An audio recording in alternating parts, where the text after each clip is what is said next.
JP कहा करते थे कि बेसुरी रही झनकार तो फिर तार बदल कर क्या होगा, और आचार अगर ना बदले तो सरकार बदल कर क्या होगा। हमने देखा है वो इमरजेंसी में मैं विद्यार्थी जीवन में था तो हम लोग गाते थे कि रुके ना वो झुके ना वो, हम वो इनकलाब हैं हर जुल्म का जवाब हैं, हर शहीद हर गरीब का हमें तो ख्वाब है।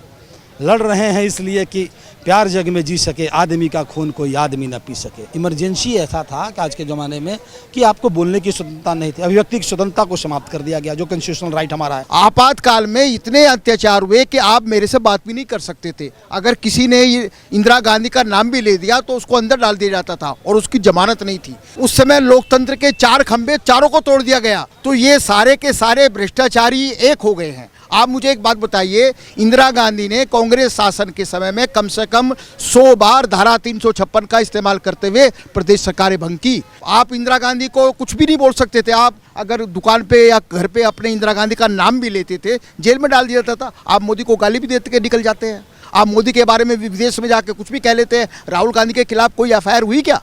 राहुल गांधी को जेल में डाला गया? जितनी आज़ादी यह अल्पसंख्यकों को है पूरे विश्व में कहीं नहीं है।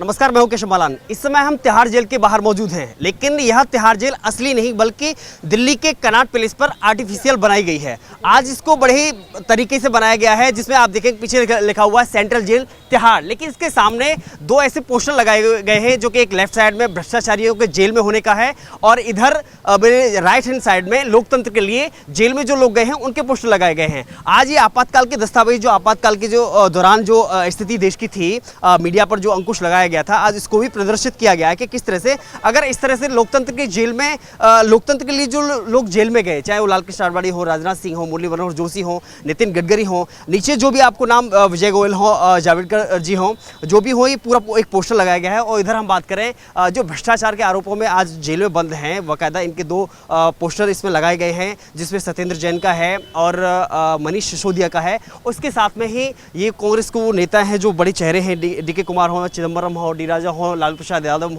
प्रसाद हो, ये वो नाम है कि जो भ्रष्टाचार के आरोपों में जेल गए। लेकिन आज इसके माध्यम से यहाँ पर प्रदर्शित किया गया है कि 75 में जो इमरजेंसी लगाई गई थी इंदिरा गांधी के द्वारा, उस समय का हाल क्या था और आज देश में लोकतंत्र किस तरह से जिंदा है, यह दिखाने की कोशिश की गई है।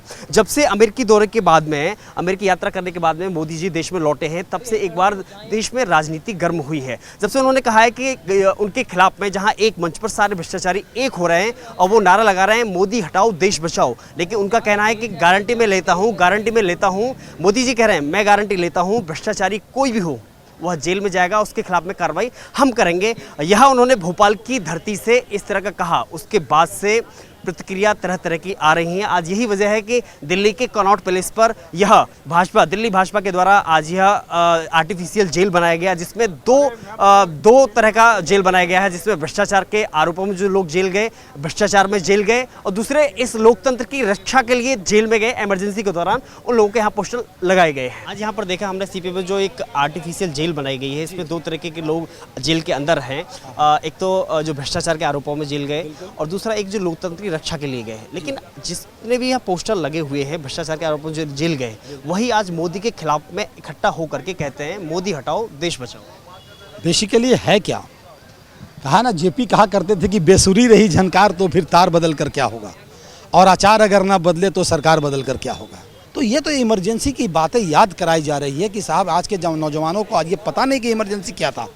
इमरजेंसी ऐसा था कि आज के ज़माने में कि आपको बोलने की स्वतंत्रता नहीं थी, अभिव्यक्ति की स्वतंत्रता को समाप्त कर दिया गया जो कॉन्स्टिट्यूशनल राइट हमारा है, प्रेस की स्वतंत्रता को समाप्त कर दिया गया। उस ज़माने में आप किसी के खिलाफ कुछ, सरकार के खिलाफ एक शब्द कोई नई बात बोल सकते थे, महंगाई के खिलाफ कुछ बोल नहीं सकते थे। हमने देखा है वो इमरजेंसी में, मैं विद्यार्थी जीवन में था और हम आंदोलन में खड़े रहे हैं। गया कांड का मैं गवाह हूँ, वहाँ मैं मौजूद था। गया में कांड हुआ था तो विद्यार्थी की हत्या हुई थी, तो सबसे ज़्यादा तो विद्यार्थी मारे गए इसमें, और हम लड़ रहे थे उस ज़माने में कि, और इस गीत हमको याद है वो कि हम लोग गाते थे कि रुके ना वो झुके ना वो, हम वो इनकलाब हैं हर जुल्म का जवाब हैं, हर शहीद हर गरीब का हमें तो ख्वाब है।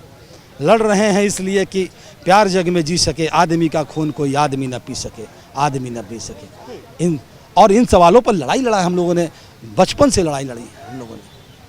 लेकिन आज वही लोग कह रहे हैं कि आज लोकतंत्र की हत्या की जा रही है। लोकतंत्र के हत्या उन्हें महसूस हो रही है क्योंकि आज वो भ्रष्टाचार पर अंकुश लगाया जा रहा है।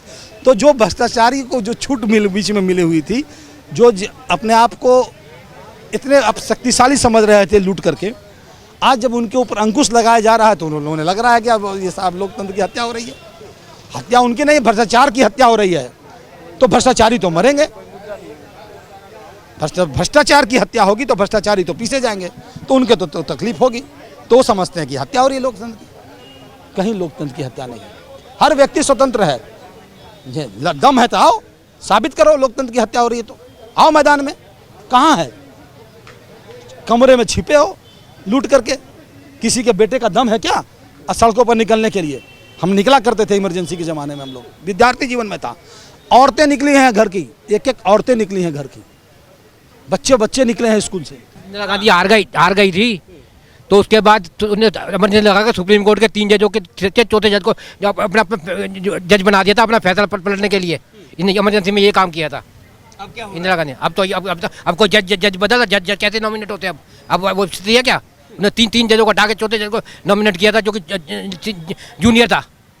3 सीनियर जजों को नॉमिनेट नहीं किया था सुप्रीम कोर्ट का अपना फैसला पलटवाने के लिए। आज ऐसी जेल क्यों बनाई गई है? ऐसा है, इमरजेंसी क्यों लगी ये उसको बताने के लिए लगाई गई है।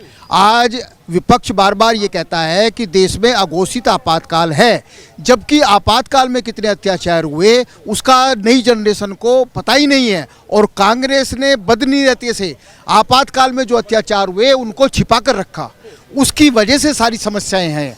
आपातकाल में इतने अत्याचार हुए कि आप मेरे से बात भी नहीं कर सकते थे। अगर किसी ने इंदिरा गांधी का नाम भी ले दिया तो उसको अंदर डाल दिया जाता था और उसकी जमानत नहीं थी।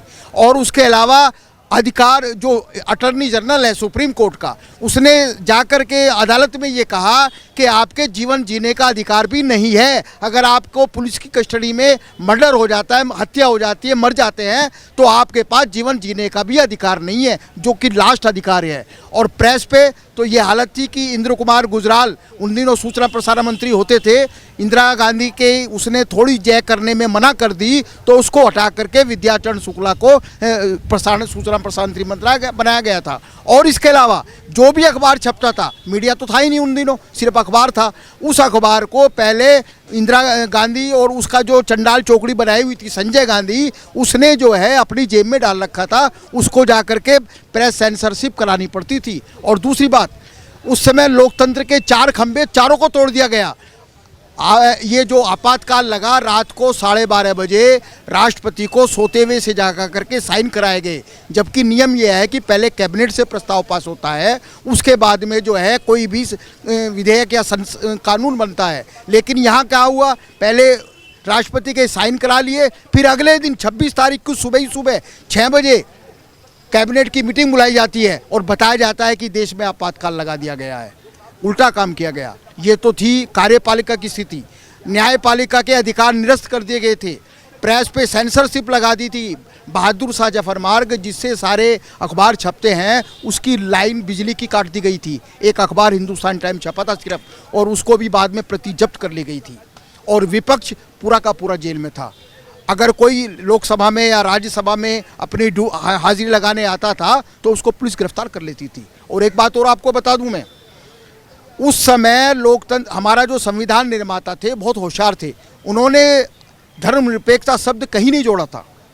इमरजेंसी के अंदर इंदिरा गांधी ने कुछ लोगों को खुश करने के लिए, मुस्लिम तुष्टीकरण करने के लिए धर्मनिरपेक्षता शब्द पूरे जेल को जेल बना करके धर्मनिरपेक्षता शब्द कानून में जोड़ा गया था। उससे पहले हमारे यहाँ धर्मनिरपेक्षता शब्द कोई नहीं था। आप जानते हैं धर्मनिरपेक्षता का मतलब क्या है? धर्मनिरपेक्षता का मतलब है मुस्लिम तुष्टीकरण। तो वो उसके बाद में सारे के सारे कानून बने, जिससे आज सारे देश के अंदर स्थिति खराब है। लेकिन जिन लोगों के हमने पोस्टर साइड में देख रहे हैं, चाहे वो लालू प्रसाद यादव हो या पी चिदम्बरम हो या फिर DK कुमार हो, कोई भी हो, लेकिन आज यही लोग सारी पार्टियों के अध्यक्ष इकट्ठा होकर के कह रहे हैं कि हम मोदी हटाओ देश बचाओ। ये अपने भ्रष्टाचार से मुक्त होने के लिए एक साथ मिल गए हैं। लालू जेल में और उनके ऊपर कई भ्रष्टाचार के आरोप लग रहे हैं। DMK की यही स्थिति है। जो राहुल और तुम्हारे वो हैं सोनिया, वो बेल पर चल रही हैं। चिदम्बरम की स्थिति भी यही है, वो भी बेल पर है। तो ये सारे के सारे भ्रष्टाचारी एक हो गए हैं। आप मुझे एक बात बताइए, इंदिरा गांधी ने कांग्रेस शासन के समय में कम से कम 100 बार धारा 356 का इस्तेमाल करते हुए प्रदेश सरकारें भंग की। क्या मोदी जी ने कोई भी सरकार भंग की आज तक? आज तक मोदी जी ने एक भी प्रदेश सरकार के ऊपर 356 लगा करके भंग किया क्या?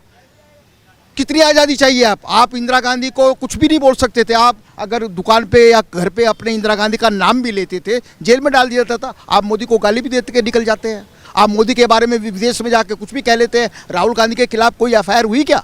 राहुल गांधी को जेल में डाला गया? कितनी कितनी बदतमीजी करके वो आ गया, और वो विपक्ष के हाथों में नहीं, वो देश विरोधियों के हाथों में खेल रहे हैं। बराक ओबामा, पाकिस्तान, चाइना को जो शब्द देते हैं वो राहुल गांधी देते हैं। जो शब्द राहुल गांधी बोलते हैं वही शब्द पाकिस्तान बोलता है, वही शब्द चाइना बोलता है।